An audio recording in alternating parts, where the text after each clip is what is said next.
Sa mapagpala at ligtas na hapon po sa ating lahat. At mga lods, mga kaibigan, dadaanan po muli natin yung isa sa pinakamagandang bypass at bagong bypass. Dito po yan sa may probinsya po ng Quezon, para hindi na po tayo makadaan sa medyo matraffic na bayan. Ito po mga kaibigan, mga lods, yung Pagbilao Bypass Road. Kakanan po tayo rito pag galing po tayo ng zigzag road ng Bicol. Pero mga kaibigan, di na po ito bago kasi medyo kung di ako nagkakamali, magdadalaw taon, isang taon na tumahigit. Na-vlog ko na rin po ito dati nung kabubukas pa lang nito. Pero ngayon, dadaanan po ulit natin kasi yung iba baka hindi pa po nakakadaan dito at sa Pagbilao Bayan pa po sila dumadaan. Ito po mga kaibigan, may haba po ito na 5.57 kilometers. At dahil mga kaibigan, galing po ako ng Bicol, ang palatandaan po mga kaibigan para pumasok po rito sa Pagbilao Bypass Road ay yung Golden Hills Village. Nasa bandang kaliwa po yun kanina sa may Maharlika Highway. Tapos parang ito yung Barangay Ikirin. Dadaanan po natin yung mga barangay po ng Barangay Bukal, Barangay Mayhay. Tapos ang labas po natin sa may Barangay Talipan po ata. Doon po yan sa may DS Sands Ice Plant. Bali may stoplight po doon. Pag papunta na po kayo ng Maynila, kakanan na po kayo doon sa pinakadulo po nitong bypass. Isa po itong Pagbilao Bypass Road mga kaibigan sa pinakamagandang daanan kasi di na po talaga kayo dadaan doon po sa pinakabayan po nitong Pagbilao. Napakasikip din po kasi ng bayan ng yung kalsada po doon sa pinakabayan po ng Pagbilao, kaya minsan nagkakaroon po talaga ng traffic. Pero nang ginawa po ito at binuksan po sa publiko sa mga sasakyan, kaya ito isa itong pinakamagandang daanan sa ngayon para hindi na po kayo dumaan po ron at di na po makipagsiksikan doon sa pinakabayan po ng Pagbilao. Napakaganda pa mga kaibigan ng view po rito.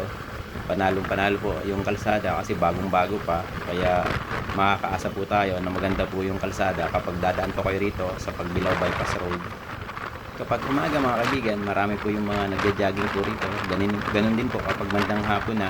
Napakaganda kasi ngayon ng sunset na nakikita ko rito. Sigurado kapag sunrise, napakaganda rin po ng view po rito.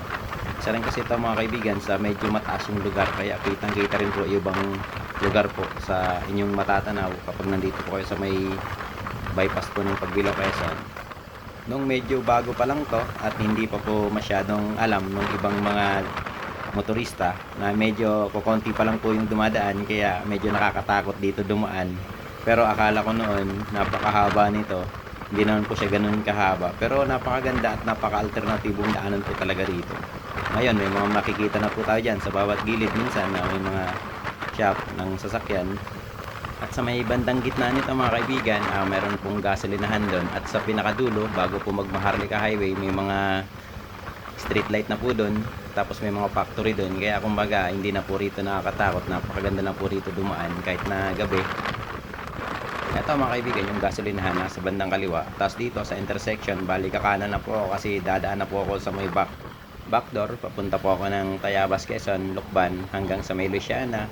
Hanggang sa makarating na po ako ng Pami, hanggang sa may Tanay, hanggang sa makarating na po ako sa amin sa Pasig. Yan mga kaibigan, pag diniretso nyo yan, yan po yung pinakadulo ng bypass road na to.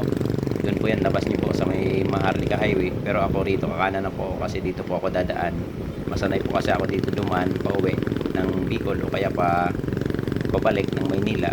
Kaya ito, dito po talaga ako malimit dumaan kahit sobrang gabi na.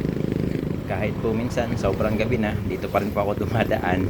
Talagang ito na yung kinasanayan ko simula pa po noon. Pero minsan dumadaan naman po ako ron sa may Alabang, pero napakadalang po talaga kasi ako galing na akong Pasig, kaya kumbaga ito na yung pinaka the best way para sa akin.